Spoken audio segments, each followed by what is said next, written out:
Hello everyone and welcome to this video. So इस video में हम करने वाले जो हमारा क्लास 9 साइंस का जो चैप्टर 3 आता है उसके हम करने वाले एनसीईआरटी सॉल्यूशन। हमने जो पूरा चैप्टर था वो बिल्कुल अच्छे से समझ लिया, साथ साथ जो उसके इंटेक्स्ट क्वेश्चन थे वो भी हमने बिल्कुल अच्छे से समझ लिया। आई होप करता हूँ वो सब चीजें आपकी अच्छे से समझ में आ गई होगी। अब हमारा चैप्टर का एंड आ जाता है, एंड में हम इसके करने वाले जो हमारे बैक एक्सरसाइज के क्वेश्चन आते हैं उसको हम करने वाले हैं। चलो जी, आपके सामने स्क्रीन भी आ गई होगी, ये आपके सामने स्क्रीन आ गई। अब देखो यहाँ पर हमारे सारे क्वेश्चन लिखे हुए हैं, इन क्वेश्चन को हम क्या करने वाले सिंपली सोल्व करेंगे। देखो जैसे फर्स्ट क्वेश्चन हमारे पास आता है 0.25, यहाँ पर एक सेकेंड मैं इसको कर लेता हूँ। हाँ जी, ये हमारे पास हो गया। यहाँ पर आता है 0.25 gram sample of compound of oxygen and boron was found to be analysis of 0.096 gram of boron and 0.144 gram of oxygen. Means आपका एक कंपाउंड मिलता है जिसमें आपका जो टोटल कंपाउंड है वो कितने का है, वो 0.24 ग्राम का है। ठीक है, उसमें दो आपके एलिमेंट मिले हुए हैं, एक तो आपका बोरॉन और दूसरा आपका मिला हुआ है ऑक्सीजन। तो जो ऑक्सीजन है वो तो आपकी क्या है 0.144 ग्राम है, और जो आपकी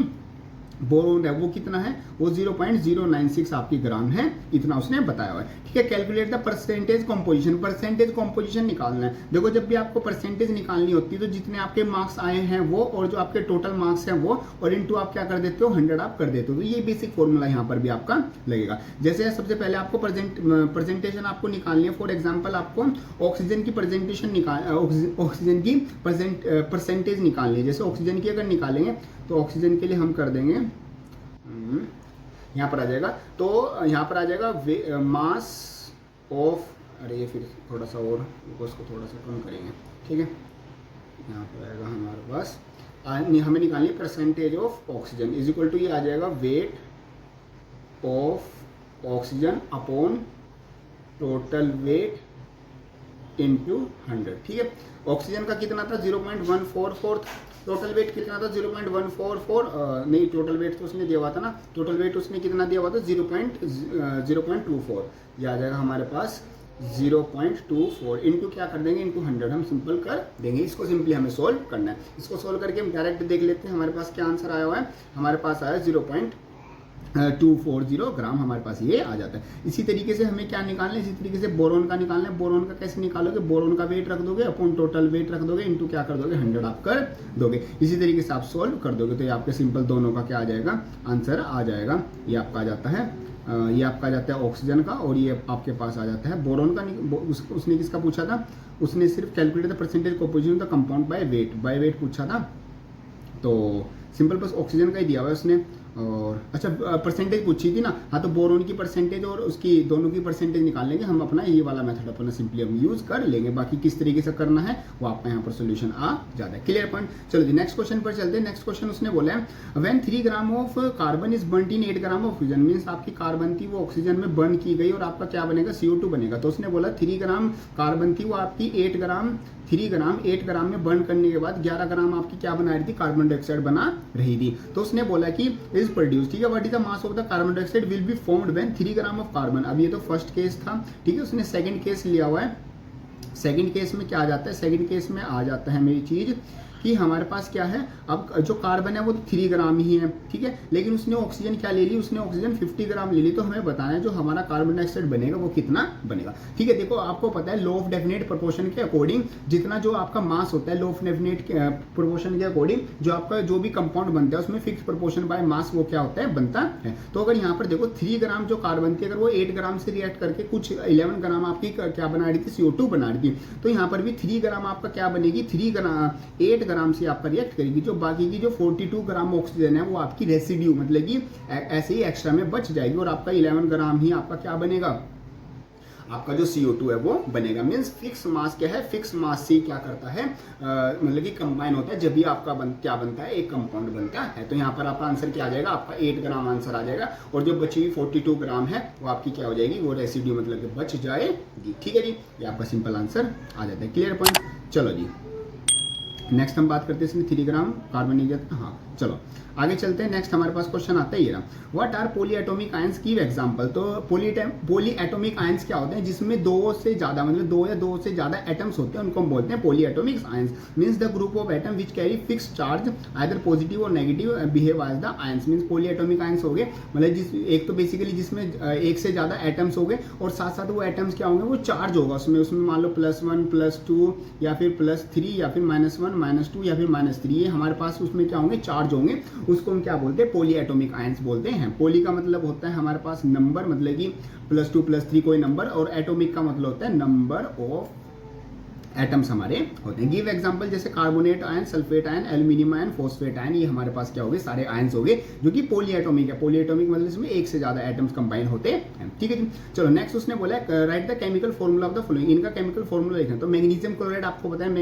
मैग्नीशियम का Mg और क्लोराइड का आपका हो गया Cl। मैग्नीशियम क्या होता है 2 होते हैं, Cl आपका 1 होता है। तो कर देंगे क्रिस क्रॉस, तो Mg के साथ क्या आ जाएगा 1 आ जाएगा, Cl के साथ क्या आ जाएगा 2 आ जाएगा। तो क्या बन जाएगा MgCl2, ये आपका क्या बन जाएगा, केमिकल फॉर्मूला बन जाएगा। ऐसे उसने बोला कैल्शियम ऑक्साइड, कैल्शियम का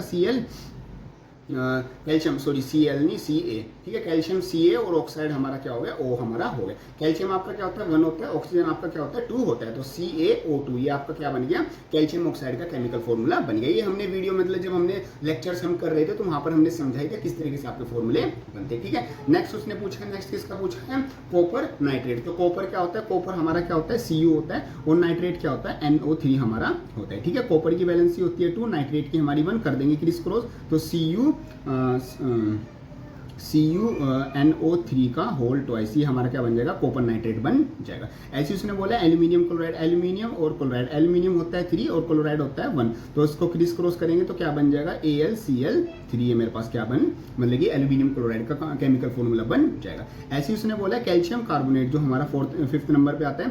कैल्शियम आपको पता होता है C और कार्बोनेट होता है CO3, CO हमारा बेसिकली होता है। ठीक है, तो कैल्शियम हो गया हमारे पास 3 और कार्बोनेट हमारे पास क्या हो गया, वैसे रुको पूरा लिखते हैं क्या, CO3 लिखते हैं वैसे इसको पूरा वैलेंसी, कैल्शियम 3 और ये क्या हो गया 1, इसको कर देंगे क्रिस क्रॉस, तो ये बन जाएगा CaCO3, ये आपका क्या बन जाएगा, पूरा एक कंपाउंड बन जाएगा।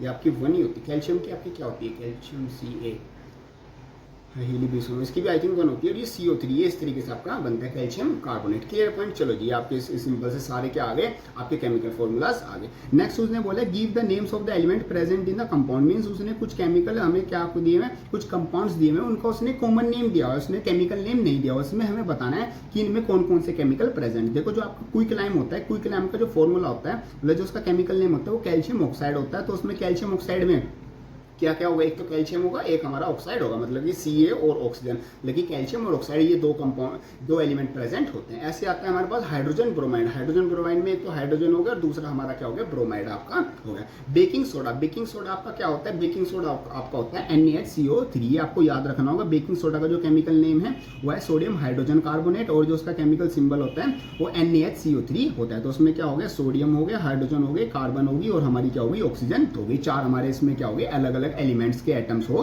गए। लास्ट उसने पूछा पोटेशियम सल्फेट। तो पोटेशियम सल्फेट में तो ये K हमारा हो गया, और सल्फेट मतलब हमारे पास क्या हो गया, हमारे पास SO4 हमारे पास ये हो गया, तो S हो गया और हमारे पास ऑक्सीजन होगी। तो सोडियम हाइड्रोजन कार्बन और ऑक्सीजन ये हमारे पास इसमें क्या होते हैं, इसमें पोटेशियम सल्फेट में पोटेशियम सल्फर और ऑक्सीजन मतलब K2SO4 होता है इसका फॉर्मूला। ठीक है, मतलब वही कि हमने तो यहाँ पर मतलब सिंबल लिख दिया ना। अगर इसको पोटेशियम सल्फेट को हम बनाएंगे तो कैसे बनेगा, अगर इसको केमिकल फॉर्मूला बना दें तो ये हो गया पोटेशियम और ये हो गया सल्फेट। जो हमारे पास पोटेशियम होती है उसकी होती है 1 और सल्फेट की होती है 2, तो क्या बन जाएगा, क्रिस क्रॉस करके K2SO4, इस तरीके से क्या आ जाएगा, इसका केमिकल सिंबल आ जाएगा। तो ये केमिकल इसमें क्या प्रेजेंट होते हैं, पोटेशियम सल्फर और ऑक्सीजन, ये सब चीजें प्रेजेंट होती है। ठीक है जी पॉइंट। चलो नेक्स्ट हम करते हैं calculate the molar mass of the following substances. इन सब का मोलर मास निकालना है। मोलर मास आपको पता है, मोलर मास सिंपली उसको क्या कर देते हैं, जो भी उसका मासेज है मतलब एक तरह से मोलिकुलर मास निकालना है। ठीक है, जैसे आता है इथीन, इथीन क्या हो गया, जैसे कार्बन का 12 × 2 प्लस का हाइड्रोजन का 1 × 2, तो कार्बन 12 × 2 = 24 प्लस का 2 × 2 ये आएगा 26 ग्राम, ये आपका आ गया। ठीक है पॉइंट। चलो जी नेक्स्ट आता है S8 सल्फर का आपका कितना होता है, सल्फर का आई थिंक आपका 32 होता है, ठीक है 32, और S कितना है 8 है, तो उसको 8 से मल्टीप्लाई कर देंगे, 8 दूनी 16, 1 8 से 24 और 1 25, 256 ग्राम आपका आंसर आ जाएगा। P4P का 4 इंटू ये आ जाएगा 31, ये आ जाएगा 4 1 से 4 4 3 12, मतलब कि 124 ग्राम, ठीक है। HCl 1 और Cl का आपका कितना होता है 35.5, ये आ जाएगा 36.5, ठीक है जी। ये आपका HNO3 H का 1 और N का कितना होता है मास, N का आपका 14 होता है, प्लस ऑक्सीजन होता है 16 इंटू 3 जो कि आ जाएगा 14 प्लस 1 15, 16 3 का आपका होता है 48, इसको प्लस करेंगे तो 8 5 13 4 5 और 1 6 63 ग्राम आपका इस तरीके से आंसर आ जाएगा। तो ये सब आपके क्या आ जाते हैं, मोलर मासेज आपके इस तरीके से आते हैं। आपको यहाँ पर सारे जो मोलर मासेज है इंडिविजुअल के एटॉमिक मासेज वो आपको याद रखने होंगे, और जो भी आपका सबस्क्रिप्ट में नंबर होता है उससे क्या कर दोगे, सिंपली मल्टीप्लाई आप कर दोगे, ठीक है। देखो एक चीज मैं आपको समझाता हूँ, जैसे कैल्शियम हाइड्रोक्साइड का आपको निकालना है तो यहाँ पर कैसे होगा, देखो जो कैल्शियम होगा, कैल्शियम का जो आपका मास होगा, जो यहाँ पर OH का होगा, OH जैसे 16 प्लस आपका क्या हो जाएगा 1 हो जाएगा यहाँ पर OH, इसकी क्या होगी पूरे से 2 से मल्टीप्लाई, मीन्स के ब्रैकेट में पहले प्लस होगा, फिर आपकी क्या होगी 2 से मल्टीप्लाई होगी, जो कि क्या आ जाएगा 16 प्लस 1 7 इंटू 2 यानी 34, मतलब कि ये जो ब्रैकेट वाले हैं इस तरीके से आपके क्या होंगे, सोल्व होंगे। इसमें ऐसे नहीं कि ऑक्सीजन को अलग से 2 से मल्टीप्लाई करोगे और हाइड्रोजन को अलग से 2 से मल्टीप्लाई करोगे, उसे पहले प्लस करोगे फिर आपकी क्या करोगे 2 से मल्टीप्लाई आप करोगे, ठीक है जी। ये आपका क्वेश्चन आता है। चलो जी, उसने बोला what is the mass of, देखो ये मोल्स वाले क्वेश्चन है, ये आपके अब मतलब कि आपके एक तरह से एग्जामिनेशन में आपके नहीं आएंगे। जो आपका टॉपिक होता था मोल कंसेप्ट वो आपके एनसीईआरटी से कट हो चुका है, तो ये वाले आपके क्वेश्चन नहीं है, मतलब क्वेश्चन नंबर 7 आपके यहाँ से कट है। जो इनके पास नई बुक होगी तो वहाँ से तो क्वेश्चन भी हट गए होंगे, ठीक है जी। चलो नेक्स्ट हम क्वेश्चन देखते हैं। ये मोल्स वाले सारे ये नहीं है आपके, ये भी नहीं है आपके, चलो सब कुछ ये था ना, मोलर मास और मोल्स, हाँ बस लास्ट क्वेश्चन नंबर, हाँ ये भी ना, तो बस आपके सब कुछ मतलब यही क्वेश्चन आपके आते, तो ये सब कुछ आपका आ जाता है। ये सब कुछ आपका आ जाता है एनसीईआरटी सॉल्यूशन आपकी क्लास 9 साइंस का जो चैप्टर 3 आता है एटम्स एंड मॉलिक्यूल्स, उसको हमने अच्छे से समझ भी लिया, साथ साथ उसके एनसीईआरटी के जो सॉल्यूशंस है वो भी हमने अच्छे से कर लिए। इसमें जो मेन टॉपिक आ जाते हैं, सबसे पहले हमारा टॉपिक वही आता है केमिकल फॉर्मूला, जो दूसरा टॉपिक आ जाता है वो हमारे पास एक वही आता है डाल्टन की थ्योरी, और साथ साथ हमारे पास जो मोलिकुलर मास होता है निकालने के लिए वो हमारे पास इंपॉर्टेंट ये क्वेश्चन होते हैं। सो ये वाली वीडियो हेल्पफुल लगे तो उसको लाइक जरूर कर देना, जाते वक्त चैनल को सब्सक्राइब जरूर कर देना। सो मिलते हैं अपनी नेक्स्ट क्लास में।